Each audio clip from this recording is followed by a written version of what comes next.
more importantly to the changes in kids' lives. And I'm really proud to be a part of that. And our mission is to not say all children can learn, but to say that each child will learn. And we're on the steps toward that. We're on the steps toward making that occur. Valuing diversity and where kids come from. Valuing high expectations. Nobody is a throwaway kid in Jefferson County. I don't care how many struggles you have, we're going to foster in you resilience. We're going to foster in you the ability to persevere and overcome, because those characteristics actually mean a heck of a lot more in your future than if you can name what year Columbus landed. So those are the kinds of things we're working on, and they're really things of great promise and great hope for our kids. They're really organizational, aggressive moves that we are making that are attached to that philosophy of each child, that it is my hope that the community, as our partners, the mayor's office and KDE and JCTA and all the other partners we have, all of us soon are celebrating as we see these numbers change and we see those faces start smiling that are attached to those numbers. Actually, what we know is that what stands in our way and what are the things, sort of the challenges. And one of the things we know is time. That we know that only 9% of the time students have is spent with us. That's why we're so excited about the extended learning and the out-of-school time providers that are providing extra time and support for our students. That is critical for the success. And also, as Dewey said, the alignment of adults. When the auditors were here, they talked about that it's not only possible here, it's probable here. When you align the efforts of this great community along with aligning the efforts of central office, we can achieve the goal that we want to. So what we need is, we need alignment. We need a continuation of putting resources, as Dr. Hensley said, into schools, that we need to have the achievement of each child be at the center of the universe. And as the strategic plan says, value number one is treat every child as if they were your own. And you would not give up on your own child. We will not. Our mission is not to give up on any child in the Jefferson County Public School System.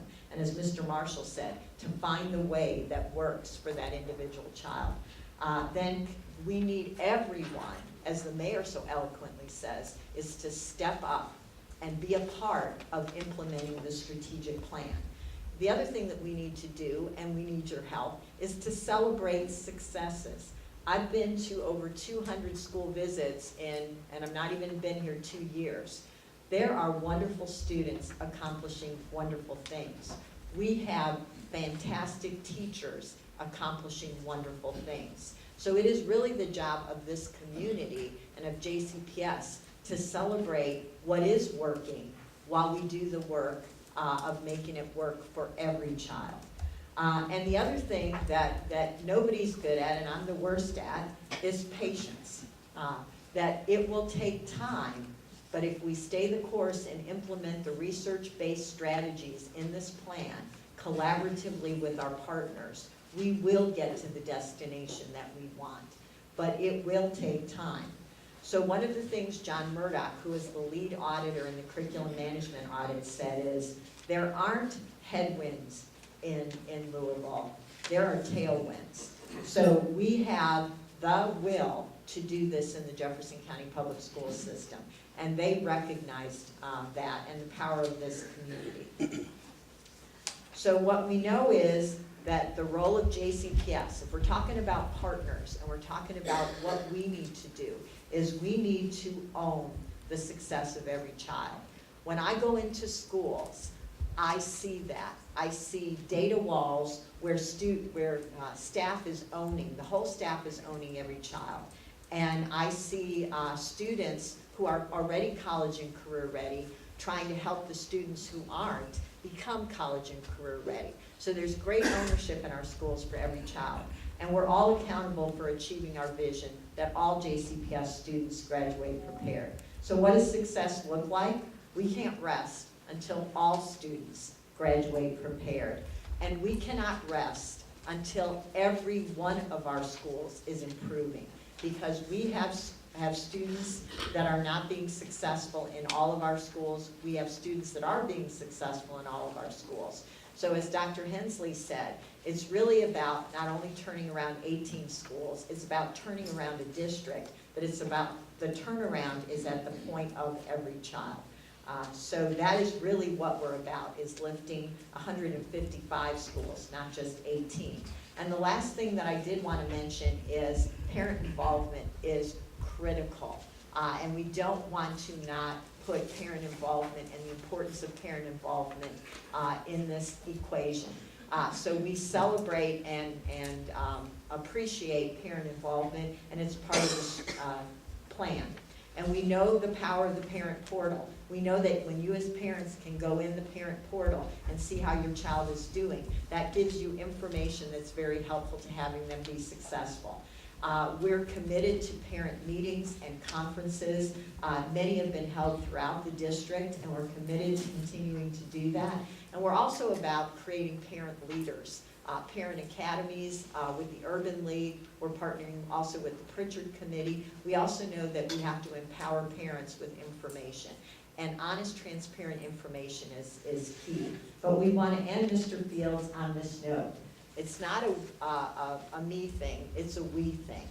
We have complete confidence that we together, the community, our collaborative partners, KDE and JCTA, can meet this challenge and achieve this vision. And we have high aspirations. We want to be the best urban district in the United States. So, and we appreciate so much Senator Neal's leadership in convening this kind of conversation, because it's this kind of conversation and this ownership that will get us to our goal. So thank you. Thank you, Dr. Hargens. Thank you. I want to ask the audience to formulate a few questions. We may not get around to all of them. We don't have time for that, but we will get to some. But I want to start with a few. And Dr. Hargens, you had talked about capacity from a couple of perspectives. One, we know that JCPS is a large enterprise, and there is a tremendous financial commitment to education in the public sector here in Jefferson County. And we're going to have a look at the affairs of that through the external audit process, which is good. But I would like for you to talk a little bit about the audit and what do you anticipate there? What do you hope for? Are there any preconceptions? From the curriculum management audit, the two priorities were get the organization right, refocus on student achievement, and make sure we had a plan that guided us. What they found was that, we certainly have a strong financial department, but that we always don't link how we spend money to it impacting the students and reaching the desks of students. So my hope for the external review is that we really learn about best practices, learn about what we're doing well, but learn about best practices so we can continue to move dollars toward achieving student achievement, increased student achievement. Lots of what we talk about is program evaluation. Continue to do what works, but stop doing those things that aren't impacting achievement. So that's kind of this external look will help us see those things. So the second half of the capacity question is that you just touched on the idea of looking at what you're already doing, and effectiveness, return on investment is critical in this analysis. Do you see any low-hanging fruit in terms of what to do from an economy, efficiency perspective? We've been doing, actually, for the last year and a half, is making changes to how we've been allocating dollars, and as Dewey said, pushing them into schools so that they can impact students. So we've made a lot of improvements. We've initiated some spending guidelines, but again, that is an important, how we spend our dollars. If they don't impact achievement, that's the only reason that we're there. So to build capacity within the system and a continuous improvement model about how we spend dollars. So we're looking forward to, again, getting that external review, and it's about best practices. We know that we will get affirmation about some of the things that we're doing really well, but we know that we're gonna learn a lot. And we want our students to learn, so we're gonna model that in learning how we can do that better.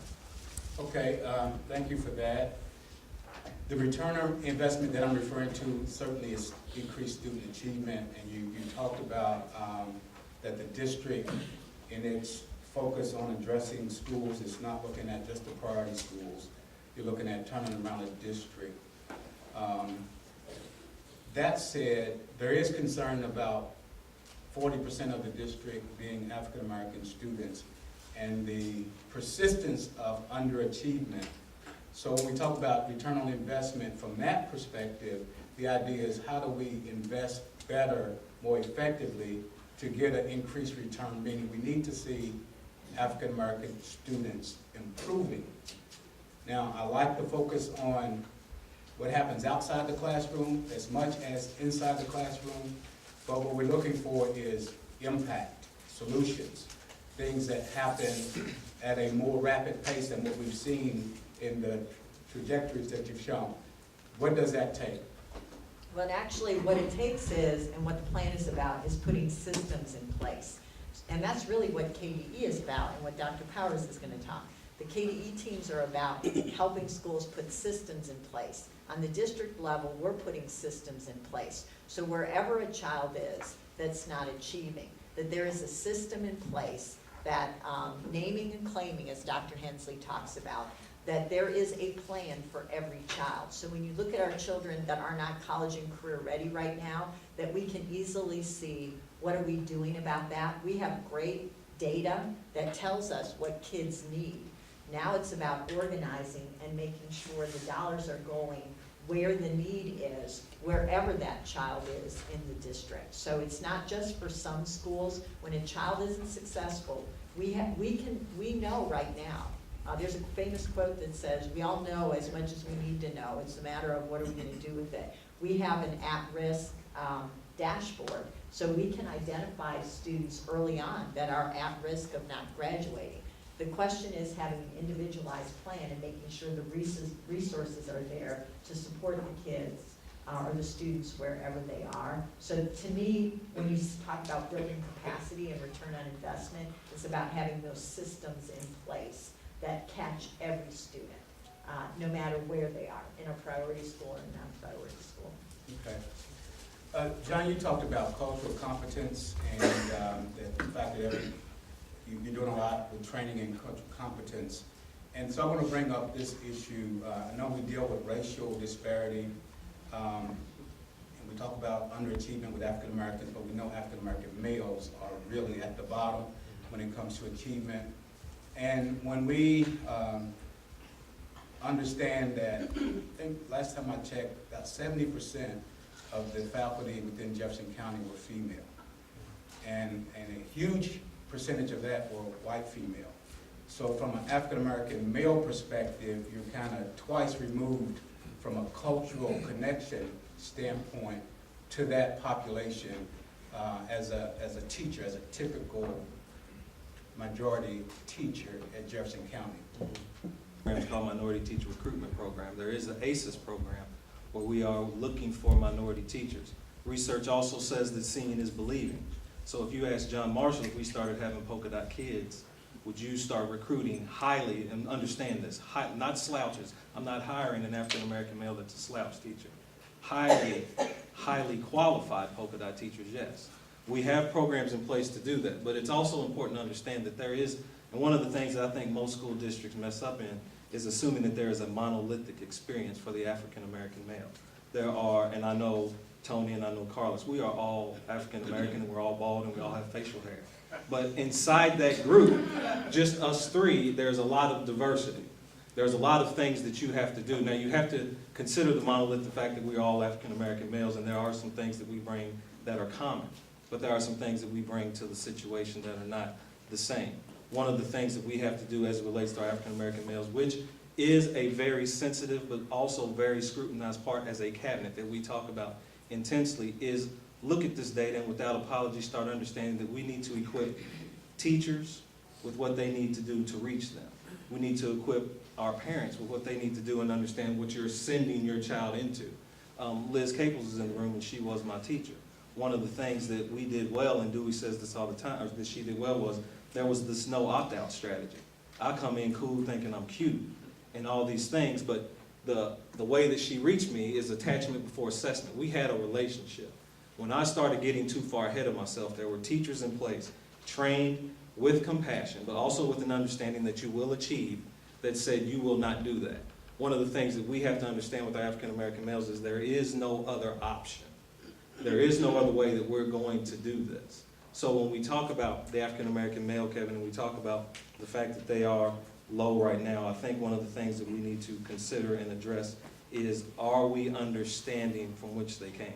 Are we understanding the things that we need to do? Are we allowing, as I said before, their cultures to come into the classroom and be allowed to help them understand the lessons that are being taught? And are the lessons reflective of not the deficit model of 31 days in February and Martin Luther King, but some of the other things that could reflect that you have something to be proud of? So as we as a district move forward and we really look at this African American male experience and what it is, we first have to understand that it is not monolithic. What you need for John Marshall is not what you need for Carlos in some situations. But we also need to understand that there has to be intentional, well-trained teachers of all backgrounds to teach our children. John, let me ask you, just as a quick follow-up, the cultural competency training, Yes. is it effective? Does it achieve what you're trying to accomplish? And is it the only way to address the issue that we're concerned about? No, it's not the only way to address the issue. One of the things I will accredit, and this was before I got here, cultural competence. If you look at the schools, and Dr. Dawson brought to my attention, if you look at the schools that participated in the Cultural Competency Institute 3 or 4 years ago, they are lower in suspensions. Their pace for getting to the African American male seems to be a little faster, some of the things that they have put in place. So will I say cultural competency is helping? I absolutely will. Will I say that is the only practice? Absolutely not. There are some other practices that we need to put in place. But cultural competency is a long word for inclusion. We have diverse rooms in every room, but is every child included? We can't use this word diversity and say, well, we're diverse, we're fine. Yes, you're diverse, but are you inclusive? So I think what cultural competency does is really tackle that term inclusion. So I'm going to ask one last question, and I'm going to ask the audience to chime in with a few. And Dewey, know about Global Linked. We know as a community about the district's commitment to collaborating with out-of-school time providers, supporting parental involvement. District was very much involved with Bingham Fellows 2012 to help launch some new initiatives. Parent education is critical. So again, what we're looking for is what will make a difference and what we get the best return on investment. Can you speak on that? Well, the first thing we know from research is that there's different parenting types. And often a trait in high poverty regions where, in terms of parenting types, is something called the accomplishment of natural growth. And it's where parents believe that education is 100% owned by the school and they own 0% of education. Their part is getting the kid dressed in the morning on the bus and there. And while that strategy is not to be critical of it, it's how I grew up in the mountains of eastern Kentucky, in Columbus,